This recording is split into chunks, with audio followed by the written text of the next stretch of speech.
నివృత్తి చేయడానికి కొంత టైం పట్టింది. ఇప్పుడు క్లియర్ చేసేసారు. క్లియర్ చేసేసి కేంద్రానికి పంపించేయబోతున్నారు. రేపు తీర్మానం చేసేసాను అంటే కేంద్రం ఏ సందేహాలను నివృత్తి చేశారో దానికి ఎంత ఎందుకు టైం పట్టింది? ఆయన పాలనా అనుభవపు వైఫల్యం అది. నేను చాలా గొప్పోడిని, పాలనా అనుభవం గల్లోని చెప్తాడు 100 సార్లు చంద్రబాబు గారు. కానీ ఎందుకు ఐడియా లేదు? 14 నుంచి 19 అప్పుడే చేసి ఉండాల్సింది. అక్కడే ఫెయిల్యూర్. ఆయన ఫెయిల్యూర్ కాదు, స్వార్థం కోసం చెడగొట్టాడు ఆ రోజున. ఆయన ఆ రోజున రాజధాని అంటే 29 గ్రామాలే ఉంచుదామనేది ఆయన ఉద్దేశం. లేదు విజయవాడ గుంటూరు కలిపితేనేమో ఆ ఏరియా వాళ్ళు తిరగబడతారు, ఎందుకు ఇట్టగా మనం సాగదీస్తే పడుంటదిలే, మనమే ఉంటాం నెక్స్ట్ ట్రిప్ కూడా అనుకున్నాడు ఆయన.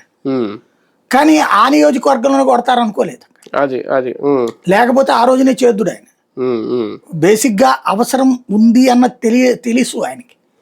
తెలిసి కూడా విజయవాడ గుంటూరు కలపకపోతే కృష్ణా గుంటూరు జిల్లాల్లో ఓడిపోతాం, కలిపితే ఆ నియోజకవర్గంలో జనభూతులు తిడతారు.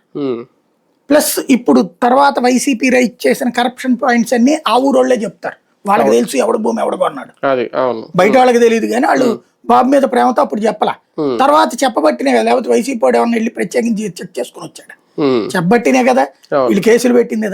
అదంతా నడిచిపోయింది. అది దాచడానికి ట్రై చేశారు. ఇప్పుడు కూడా అనుభవ రాహిత్యం ఏంటంటే, అనుభవం నాకు ఉందని చెప్పుకోవడం కాదు.